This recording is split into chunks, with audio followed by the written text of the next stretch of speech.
Welcome everyone. My name is Deborah Larson. I'm a director here at Statera, and I'm responsible for our change management practice.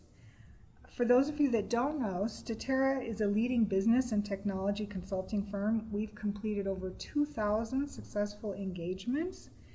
Our methods focus on process over platform and talent over technology. We are experts in moving our clients to the cloud and delivering CRM, web, mobile, collaboration, and custom solutions. The purpose of this particular webinar is to give you an overview of our change management approach here at Statera.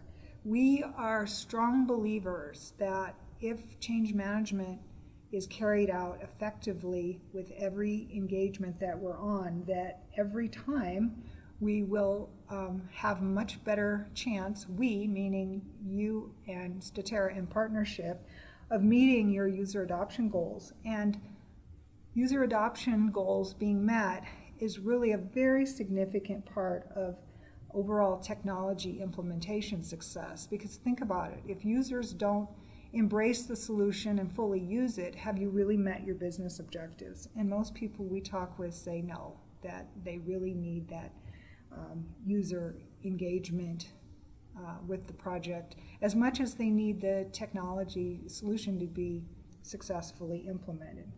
The other thing I want to point out is that you can just think about as you're listening to the rest of this webinar is that we also really believe strongly in partnering with our clients. We know we want to work with you for as long as you would like us to, but we know we won't be around forever because we're consultants. So we want to work with you in a way in the change management area so that you feel strong in continuing and carrying on after we are no longer involved with the particular implementation.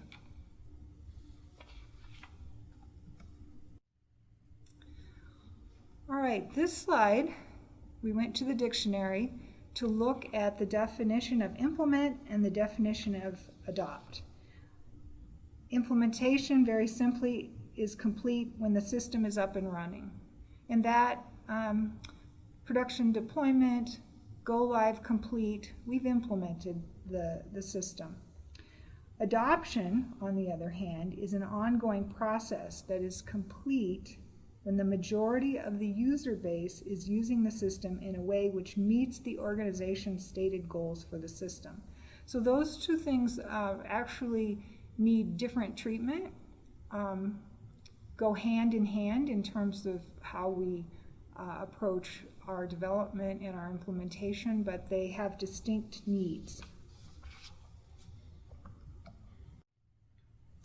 All right, the secret sauce. We hear these words, people, process, technology, a lot these days. Everyone's recognizing that those three sides of the triangle are very important. And change management, as we're going to speak about it here, really focuses on the people side of change. When we talk about the people side of change, we're talking about engaging our stakeholders and users throughout the process, communication. And you all know probably just from a project perspective that communication is very important. And in terms of the people side of change, there are some specific methods and ways of communicating that are very helpful to the success of the project. Training, probably the most familiar aspect of change management. And then ongoing support of users. Long after, as we said in that previous slide, you get to implementation and go live. And the application itself will need support. People really need support all along. So go live can just be the start of things on the people side of change. So don't forget about the people.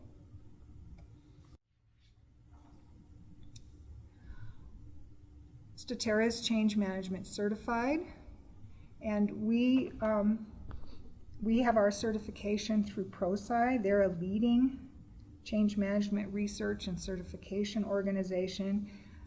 They offer a huge abundance of knowledge, best practices, and tools.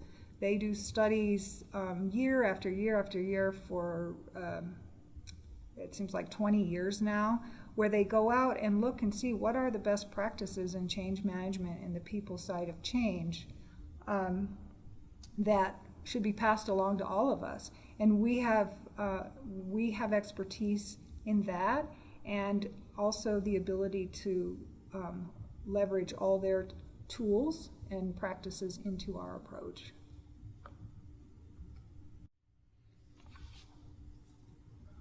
So at the core of change management and the people side of change is what? People. All right? So we have to look at human behavior in order to help people move through change.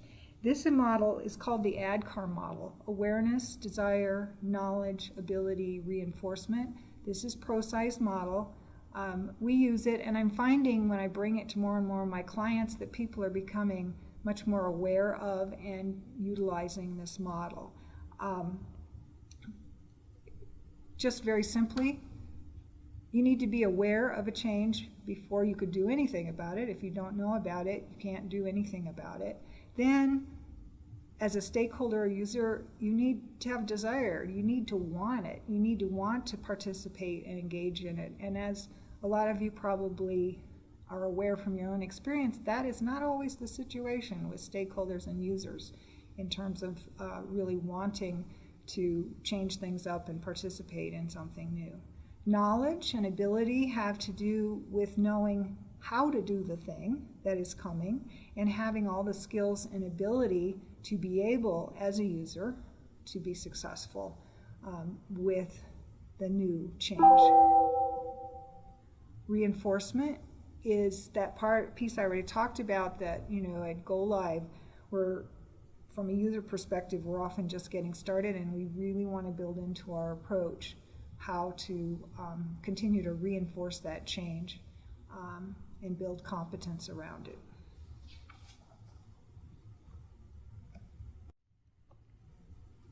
Another bit of data from ProSci.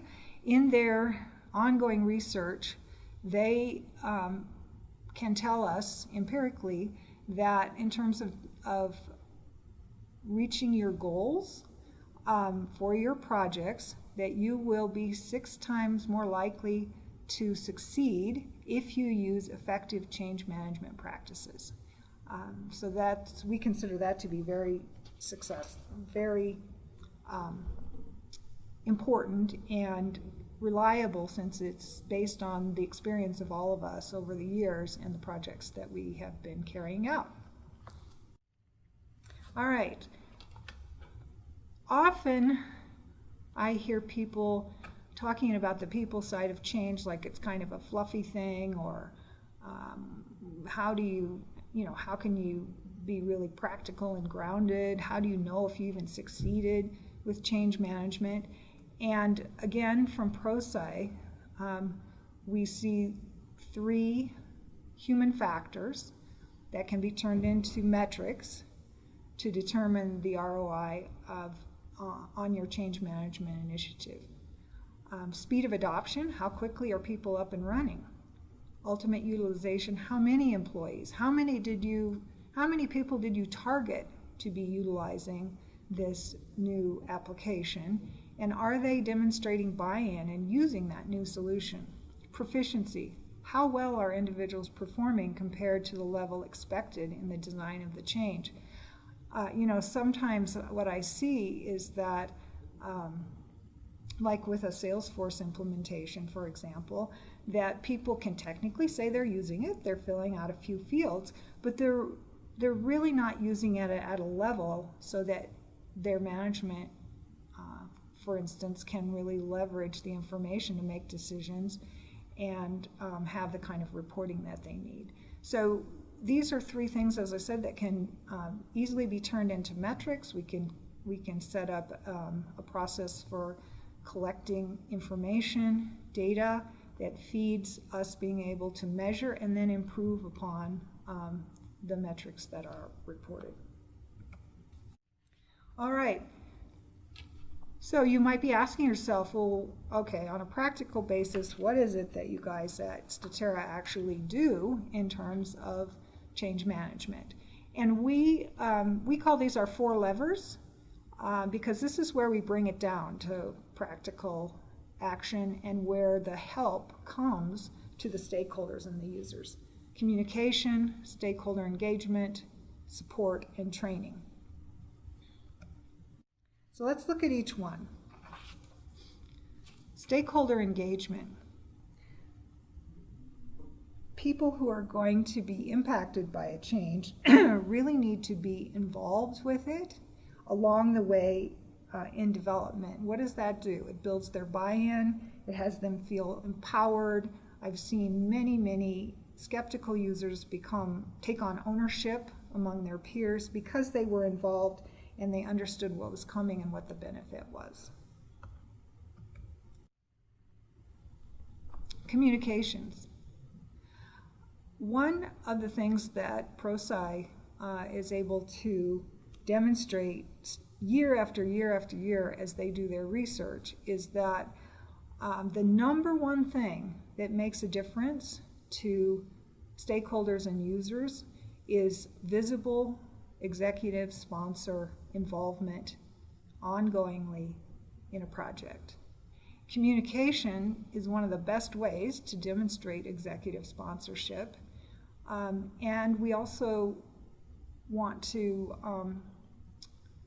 have a really good, thorough communication plan because we want our users and stakeholders to join in as we're moving through development and implementation and into support so that they have all the information that they need, so that they know what's expected of them, so that they know what they're going to be receiving.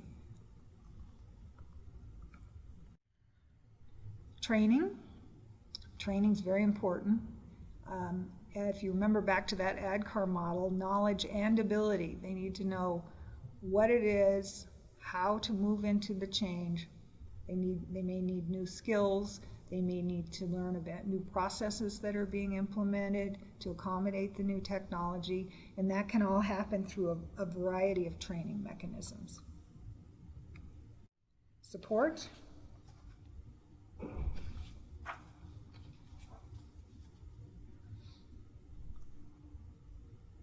People need more than training and communications to be successful.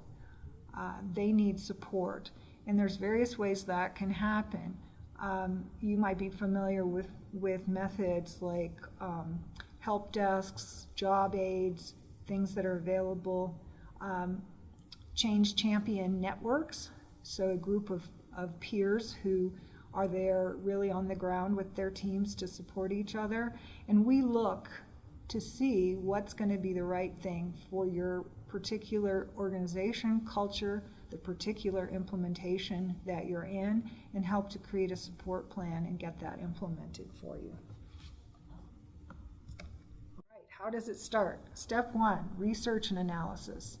Very, very, very important that we get to know the stakeholders, where they're at.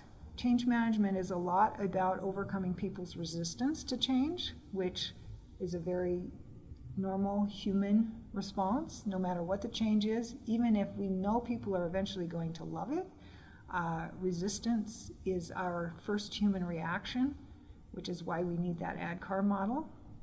So we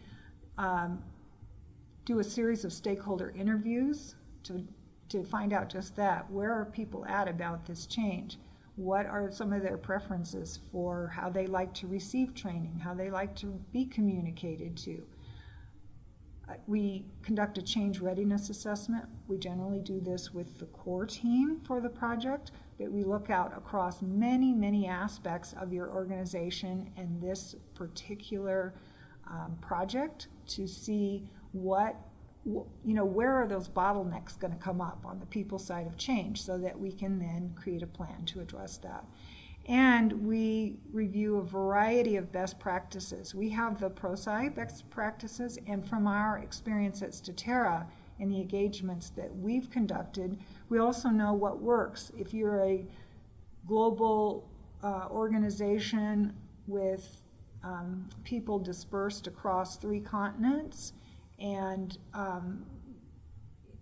management also dispersed and like that. That's one situation. If all of your people are within one region and most of the users are at 2 sites within the region, then the approach that we would take might be different. The other thing that can happen is that there's the one-shot project, right, where we lay out an engagement, we come in to make that change, implement that system, make sure it's successful. Often, though, we're working to more of a roadmap that has several phases laid out over a period of time like 12 months. And we want to make sure that we cover all those phases, but that we tend to the unique needs of each phase or release. And if you're using an agile approach or a waterfall approach or combined, the change management has to get customized to the reality of what's happening with your situation. All right, from all that research that we've just done, we put together a user adoption plan. And what you see here on the screen is the table of contents typically that we use. One thing you'll note, user adoption goals and metrics. So we sit with your management and really help to define and clarify what your goals are in the area of people adopting and embracing the change, and then how you would like to be measuring that and looking at the progress. You'll also see that we lay out a timeline for change management. That is, for a current project, that timeline is aligned to the technology implementation timeline. If you've implemented your technology and we're coming in because you're not satisfied with your user adoption, then we would lay out a timeline for that also that would be matching up to what's going on in your organization. You'll see the 4 levers, and each of those get their own specific, unique plan within the user adoption plan. And then we like to outline roles and responsibilities between Statera and you as the client, so that we're really clear how we're going to work together and what our accountabilities are. Execution. We work with you to lead and support the change management execution in sync with the technology, as I said, or in sync with what your needs are if the technology has been implemented for 6 months or a year, for example. And this can happen in our partnership. This can happen in a couple different ways. We can take the lead on this, working with you, or you can take the lead and we'll support you to make sure that your leadership of the execution is successful for you. And then we track, measure, and you want to always be acknowledging those users, because that is another takeaway from the empirical research that has been done. People really like celebrations and to be acknowledged. All right, in summary, keys to optimizing user adoption. Take a structured approach to change management. In this webinar, I've outlined for you what our structured approach looks like, and we believe in that, but please take a structured approach. Understand the impact of the change on all the stakeholders. That's what we were talking about with that research piece. You want to turn the resistance into readiness, and I tell you, I've seen it happen time and time again. Engage, communicate, train, and support before and after deployment and go live. Those are your keys to success. If you're curious to learn more, please contact us. And if you want more info and you're ready, we'll help you get started. To contact us, please, you can email Morgan Houtsma, and I'll actually read off her email address: morgan.houtsma@statera.com. So please contact us. We'd love to have a chat with you, and thank you very much.